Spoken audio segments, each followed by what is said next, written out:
अब आंगनवाड़ी कार्यकर्ता भी गरीब पात्र लोगों तक सरकार के विभिन्न लाभकारी योजनाएं पहुंचाएंगी ताकि सरकारी योजना और कार्यक्रमों का पात्र लोगों को सही लाभ मिल सके।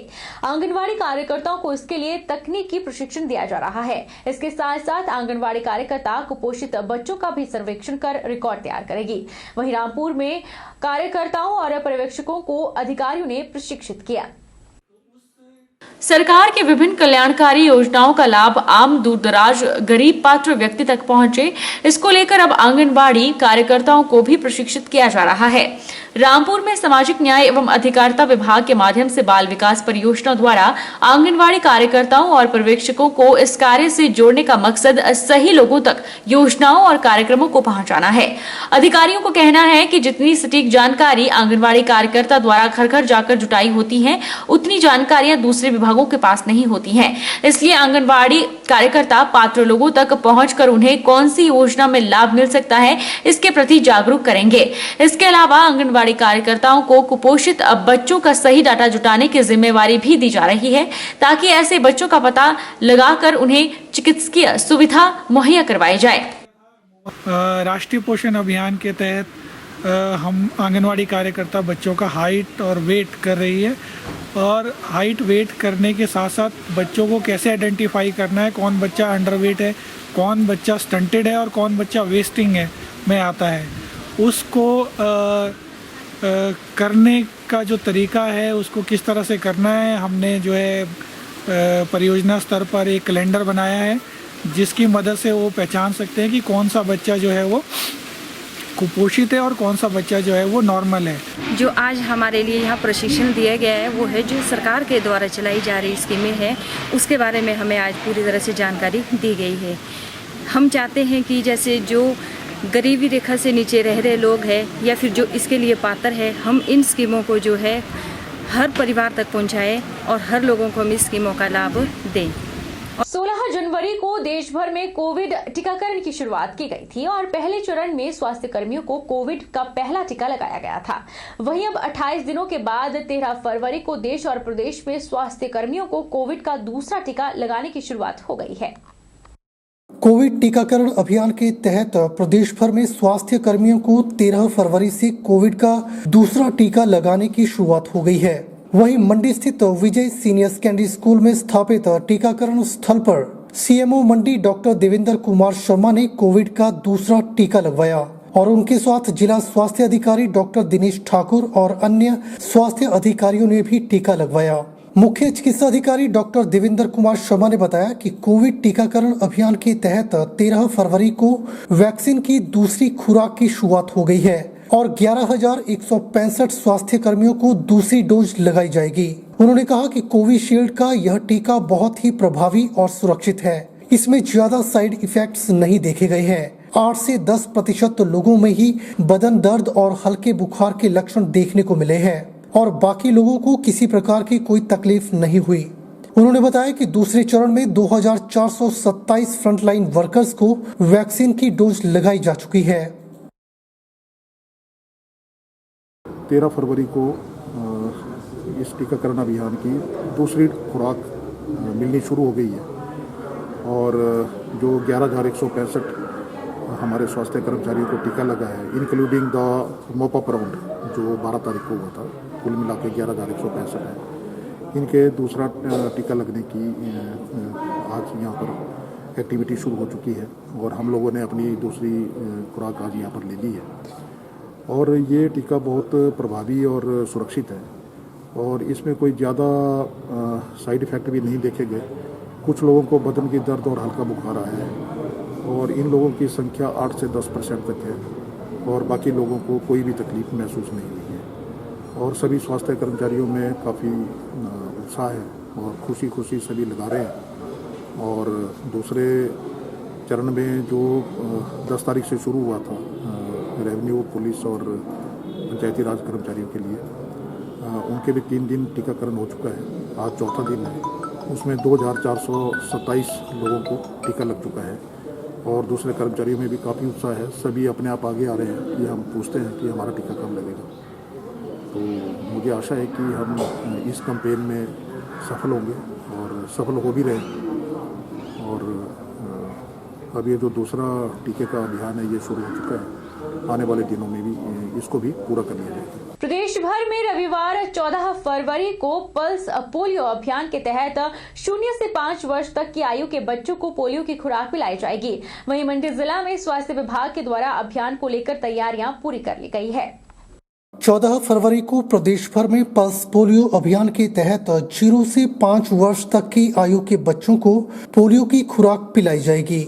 वहीं मंडी जिला स्वास्थ्य विभाग के द्वारा पल्स पोलियो अभियान को लेकर तैयारियां पूर्ण कर ली गई हैं। मुख्य चिकित्सा अधिकारी डॉक्टर देवेंद्र कुमार शर्मा ने बताया कि जिला में 0 से 5 वर्ष तक की आयु के 75,941 बच्चों को पल्स पोलियो अभियान के तहत पोलियो की खुराक पिलाई जाएगी। इसके लिए जिला भर में 1104 पोलियो बूथ स्थापित किए गए हैं और 4,384 टीमों का गठन किया गया है और 202 पर्यवेक्षकों की तैनाती की गई है। 14 फरवरी 2021 को हिमाचल प्रदेश में पल्स पोलियो अभियान का शुभारंभ किया जा रहा है। हमारे मंडी जिला की कुल जनसंख्या 11 लाख है और इसमें जो 0 से 5 वर्ष के बच्चे हैं उनकी संख्या 75,248 है और जो हमारे आइडेंटिफाइड स्लम एरियाज़ हैं या हाई रिस्क एरियाज़ हैं वहाँ पे 693 बच्चे चिन्हित है।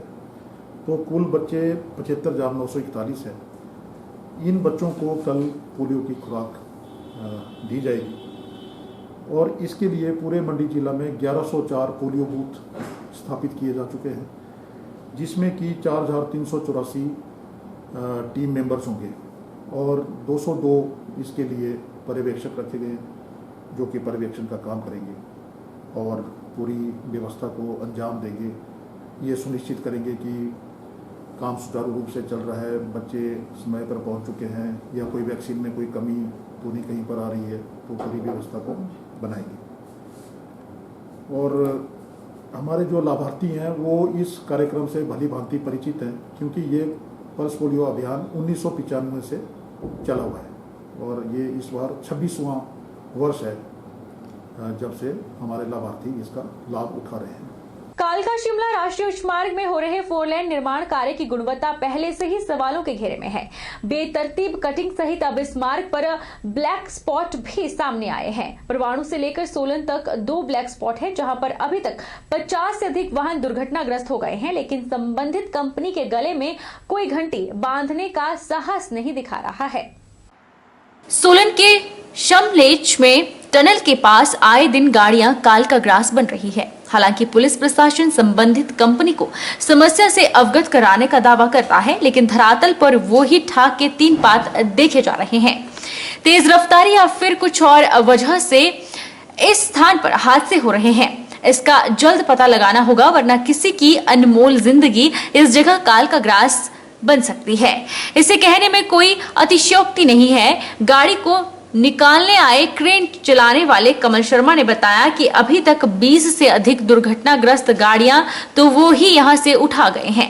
उन्होंने कहा कि गहरा मोड़ और तेज रफ्तारी के कारण यहां हादसे होते हैं। उन्होंने सरकार प्रशासन से मांग की है कि इस जगह पर उचित कार्य किया जाए। यहाँ पे अक्सर गाड़ियाँ डेली कोई ना कोई नीचे जाती रहती है। ये एक तो मोड़ तीखा है जी, गाड़ी कंट्रोल होती नहीं है और कम से कम ज़्यादा नहीं तो मेरे ख्याल से 1 साल में मैं 25 से 30 गाड़ियाँ अभी तक निकाल चुका हूँ जो मैंने ही निकाली है। बाकी और गाड़ियाँ जो आई है रिकवरी बाहर की आई है उनका कोई पता नहीं। अभी बहुत सारी गाड़ियाँ हैं जो यहाँ पे इस मोड़ की वजह से जाती है। पुलिस अधीक्षक रमेश शर्मा के अनुसार धर्मपुर और शमलेच टनल के पास ब्लैक स्पॉट होने से करीब 50 गाड़ियां दुर्घटनाग्रस्त हो गई हैं, जिसके चलते पुलिस और प्रशासन द्वारा NHAI को लिखा गया है और यहां पर स्पीड ब्रेकर लगाने के निर्देश दिए गए हैं। इसके अलावा पुलिस तेज रफ्तारी से वाहन चलाने वालों के चालान भी काट रही है।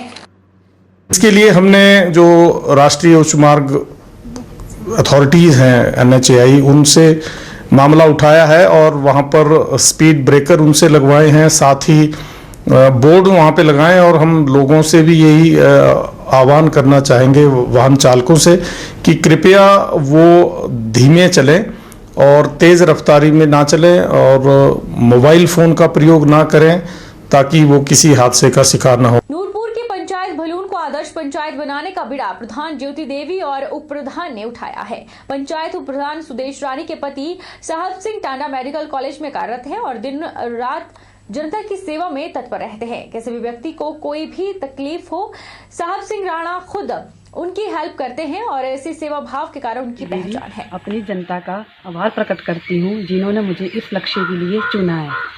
पहले तो मैं वो स्कीमें जो सरकार द्वारा गरीब लोगों तक नहीं पहुँच पाती हैं उनको पहुँचाऊँगी।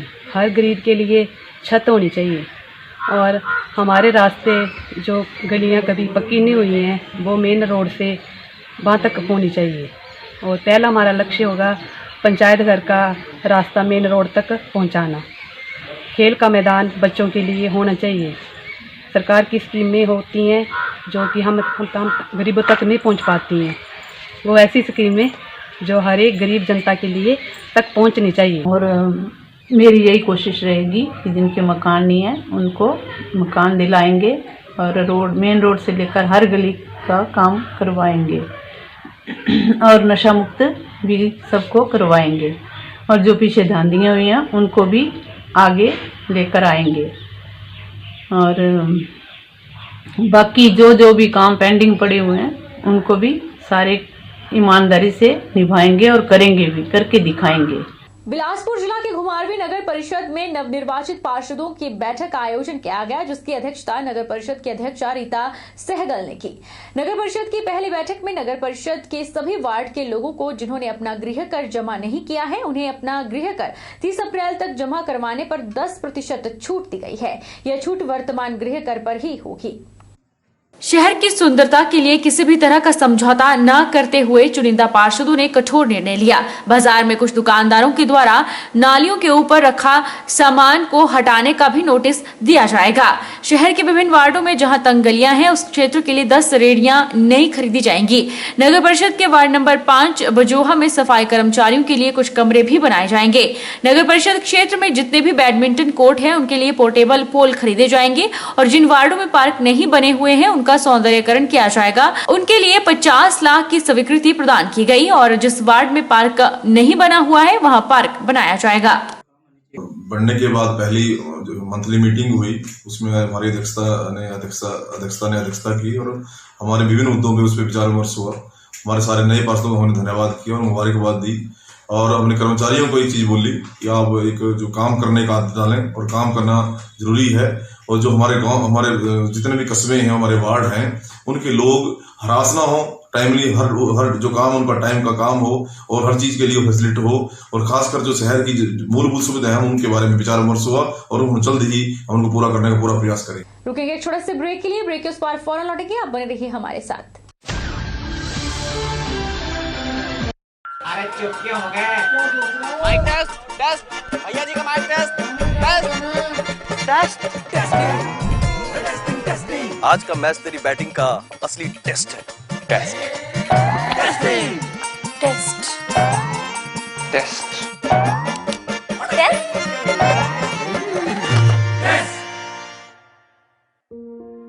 मन में शक है तो सरकारी अस्पताल के ICTC में HIV की मुफ्त जांच करवाएं और सलाह पाएं।